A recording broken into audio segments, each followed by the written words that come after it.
Children, today we are starting the new chapter in class 10. How do organisms reproduce? All of you know what is reproduction and what is the importance of reproduction. You know what is reproduction? Reproduction is the production of new organisms by an organism. Production of organisms, new organisms by an organism.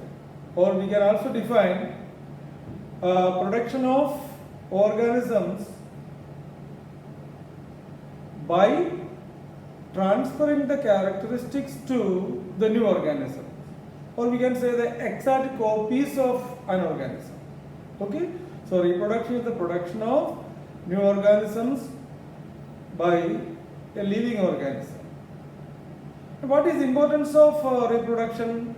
Reproduction helps in maintenance of the hereditary characters, information from generation after generation, as well as it increase the continuity of species. Reproduction helps in the continuity of species, generation after generation. So what is the importance of reproduction? Reproduction helps to continue or maintain the species, generation after generation. Now we are coming the two important aspects of reproduction. The first one is DNA copy. Everybody knows during reproduction DNA is copied. Okay? This DNA copying is also called DNA replication. DNA replication. During which two copies of DNA is generated. One copy and second copy. So what we can say, what are the importance of this DNA copying? First of all, during DNA copying or reproduction or DNA replication, the two copies of the DNA are generated. Okay, these two copies contain the genetic information from parents. So the first importance is DNA copying helps in the inheritance of characters from one generation to another generation, because these two copies of the DNA goes to the new generation. After forming two copies of the DNA will be passed on to the next generations. Okay, so the DNA carry the information, particularly body design to the next generation. The first importance is this: DNA copying helps in the inheritance of the body design to the next generation. Okay, now the second importance, during this DNA copying, what happens? Meiosis and crossing over takes place. Crossing over, meiosis. So during meiosis, what happens? You know, the variations develop in the DNA. During crossing over or meiosis, the variations develop in the DNA. These variations are the causes or raw materials for evolution of new species. So during meiosis, that happens during the multiplication of the DNA or copying of the DNA, causes variation in the DNA. That variation can bring about changes or differences in the offspring as well as the individuals from their parents. Right? So there are two significances or importance of DNA copying. DNA copying carry the information from one generation to another generation. What information? The body design. That's why the offspring have the almost same body design as their parents, because of the DNA.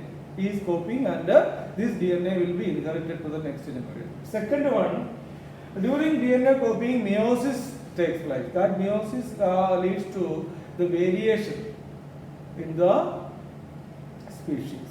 So that's why the offsprings are showing variations from their parents as well as among themselves. Got clear? Now, the second important point is the variation develops in the organism. What is variation? The changes that the offspring shows from their parents. The changes or differences between the offspring and the parents, we can say the variation. Variation is developed during the DNA copying, I told you, okay? Now, why variation is beneficial to species, not individuals? Of course, the variation now carried it to the next generation, okay? Generation. From parents, the variations are carried to the next generation. So, the individuals who develop these variations, they multiply and become a population of a species. The variations occurred by a generation or individual generation will be passed on to the succeeding individuals. As a result, what happens? These variations will be inherited to the complete generation or entire population of the species. Okay, for example, the variation that ability to withstand in the hot climate or ability to withstand in the warm climate, warm water, you can see. Bacteria which got the ability to withstand in the warm water will pass the information, will pass the variation to all other bacteria during reproduction. As a result, the entire species of the bacteria will get the ability of variation. This is variation, warm water, the ability to live in the warm water. So, the variation beneficial to species, not the individual. The individual is not the individual that survive. The individual will reproduce and produce a new population, and that ultimately become new species. So, ultimately the species develop the variation and species benefit the variation. Okay, the individual organism will not survive as such. They reproduce and produce new population. The new population passes to the next population, and finally what happens? The entire species develop the variation of, for example, bacteria live in the warm water, acquire the variation to live in the warm water. That will pass on to the succeeding generation, and entire population of the species will ultimately get the variation. So, variations is beneficial to the species, not to the individual. Now, the next subtopic, you got these points? Yes. The next subtopic is the difference between asexual and sexual reproduction. You have already studied in lower classes asexual reproduction. During asexual reproduction, what happened? Asexual reproduction involves only one parent. You have already studied. Whereas sexual reproduction involves two parents. Two parents. Now, second differences. During asexual reproduction, no gametes are formed. No gametes. No gametes are formed. Here, male and female gametes are formed. Here, gametes are formed. Gametes are formed and they fuse, fertilize to form zygote. Now, third difference. Asexual reproduction will not bring about variation. No variation we can find out in asexually reproducing organisms. Whereas sexually reproducing organisms we can see variations. There are many such, the sexually reproducing organisms are genetically and morphologically similar. Such organisms produced by asexual reproduction is called clones. Here, no clones. So these are the major differences between asexual and sexual reproduction. Only one parent is involved. Here, sexual reproduction, two parents are involved. Here, in asexual reproduction, no gametes. The gamete formation, fertilization is involved in sexual reproduction. Yeah, in asexual reproduction, no variation we can find, or very little variation we can find. But here we can, sexually reproducing organism shows variations. So, asexually reproducing organisms produce genetically and morphologically similar organisms. Such organisms are called clones. Here, not clones. You got these points? Clear? Clear. Now, we are going to study what are the various types of asexual reproduction. Asexual reproduction can be many types. Asexual reproduction can be many types. The first type of asexual reproduction is fission. Fission. There are two types of fission. What are they? Binary fission and multiple fission. In binary fission, we can see bacteria. You can see in bacteria, amoeba. You can see binary fission. During binary fission, suppose amoeba, the nucleus first divides into two nuclei. This is amoeba. Okay, this is amoeba. Amoeba doesn't have a definite shape, and the nucleus first divides into two. Nucleus first divides into two nuclei.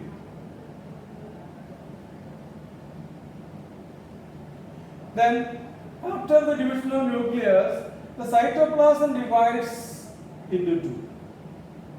Cytoplasm divides into two. So, two daughter amoebas are formed.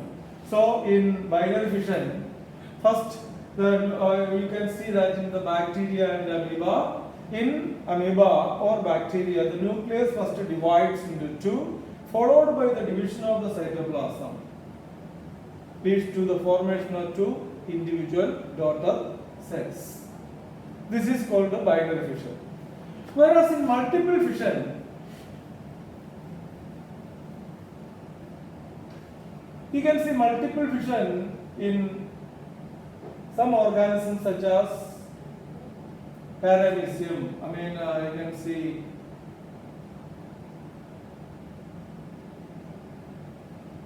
multiple fission. Multiple fission. Particularly, you can see Plasmodium. Plasmodium. Plasmodium. In Plasmodium, you can see the Plasmodium. The body divides into many small pieces. Many pieces, you can see that. Plasmodium produces many individuals. Okay, many individuals by multiple fission. So, binary fission is found in bacteria and amoeba, whereas multiple fission you can see in Plasmodium. Right? Clear?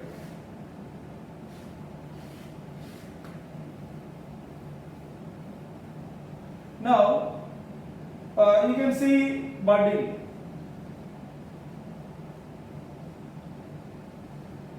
Budding, you can see yeast and hydra.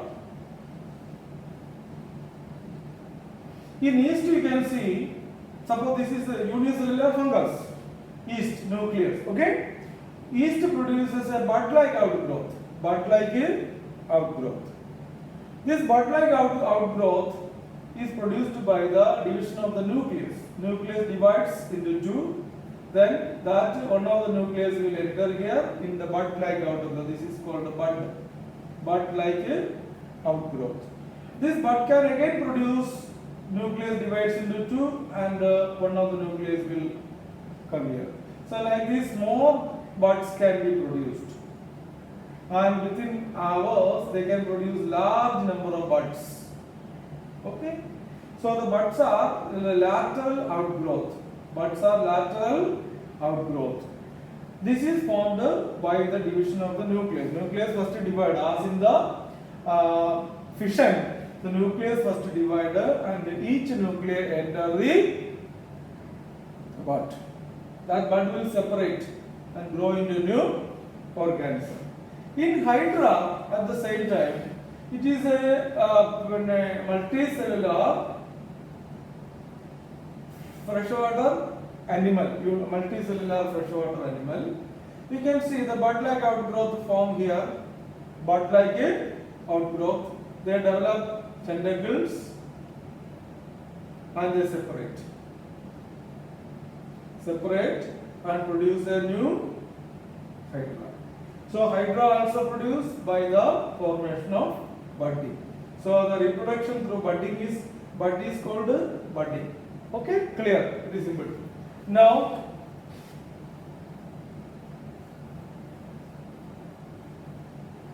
the next method is spore formation. Spores are asexual resistant structures. Spores are spherical structures covered by a thick wall. Spores are spherical structures covered by a thick wall which help the spores to overgrow. Because of thick wall, they can overcome what? Unfavorable conditions.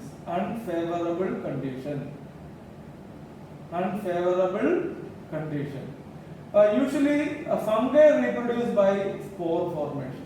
Fungi and algae. Okay? You might have seen the bread mold.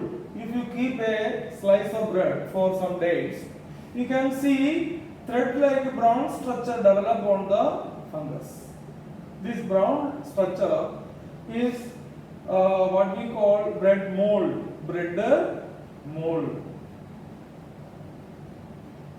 Bread mold is called rhizopus. This bread mold now produce globe-like structure. Globe-like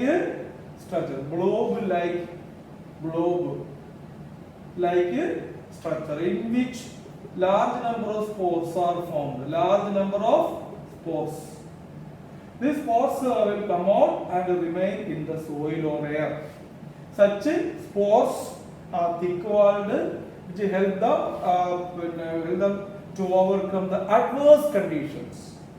One favorable condition, when they get some organism like bread mold or shoes or any type of leather material or any material wet surface, they germinate and produce new organisms. So spore formation is a special method of asexual reproduction in which spores with a thick wall structure formed which help them to overcome the adverse conditions. Clear? Okay. Now we are coming to the next part of the that sexual reproduction is regeneration.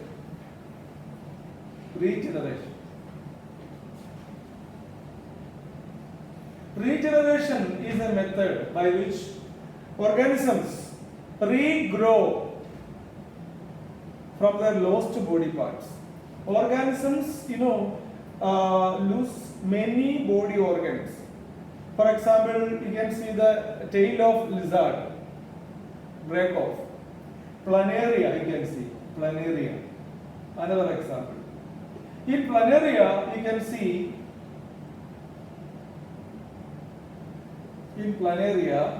can see oval shaped body. That body is split into or divided into many segments. Each segment regrow into a fully grown organism. Each segment will grow into a fully grown organism like this.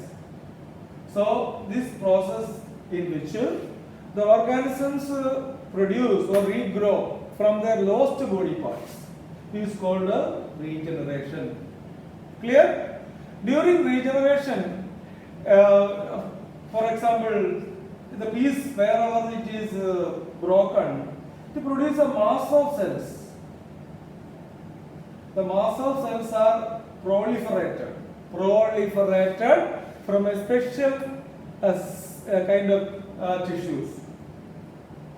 We call it regeneration blastema. We call it regeneration blastema, special type of tissue that can divide. Such a dividing tissue is called regeneration blastema. Regeneration blastema. What is regeneration blastema? Special kind of tissue that can divide and redivide to form mass of tissue. That mass of tissue now regrow, rearrange and differentiate to form the full organism like this planaria. So planaria, you can say a wonderful mechanism of regeneration. So what is regeneration? The ability of organisms to regrow from the lost body parts. Example, planaria. During regeneration, a special kind of tissue called regeneration blastema is produced by continuous proliferation or multiplication. That proliferation now differentiate and mature and form different organs, thereby forming new organisms. Now, the last one of this subtopic is vegetative propagation or vegetative reproduction. Vegetative reproduction. What is vegetative reproduction? Reproduction of new organisms, new plants from the vegetative parts such as root, stem and leaves. The formation of new plants from root, stem and leaves. For example, from roots you can see teak plant, teak, and you can say teak and many plant species such as redwood. Then stem, we can see underground stem. You can see ginger, garlic, all these reproduced by underground stem. Roots, teak, algacilla, many plants are there. Then ginger and garlic or turmeric, they are reproduced by underground stem. Leaves, you can see bryophyllum. Bryophyllum. Leaves, new plants are formed from the notches. You can see this is the leaf. This is the structure of the. This is called notches. From the notch, there is a bud in the notch. This bud will grow into a new plant. This bud will grow into a new plant. This is called a bryophyllum. So bryophyllum reproduces by the leaf. Now, what is the significance of this vegetative propagation? Vegetative propagation has two important significance. This method of reproduction helps the plants to propagate. Those plants like jasmine,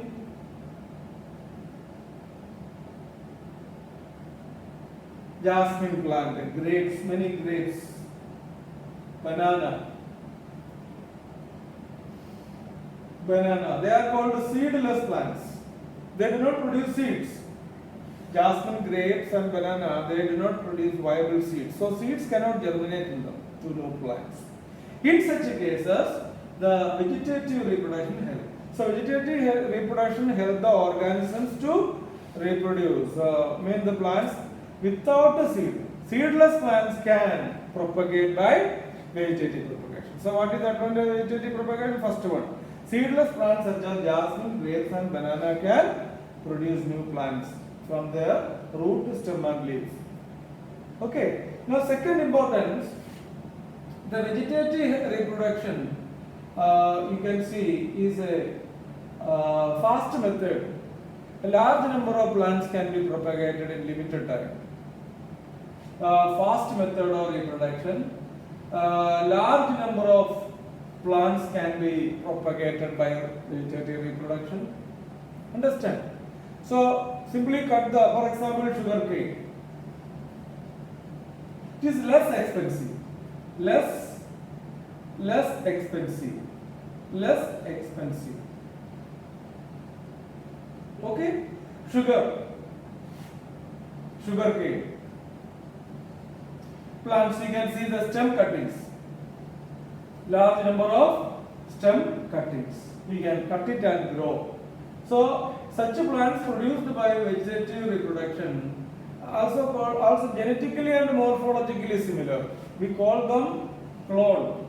We call them clone. So vegetative reproduction, there are two advantages so important. Seedless plants such as jasmine, grapes and banana can multiply. Second one, it is fast. A large amount of plants can be multiplied and it is very less expensive.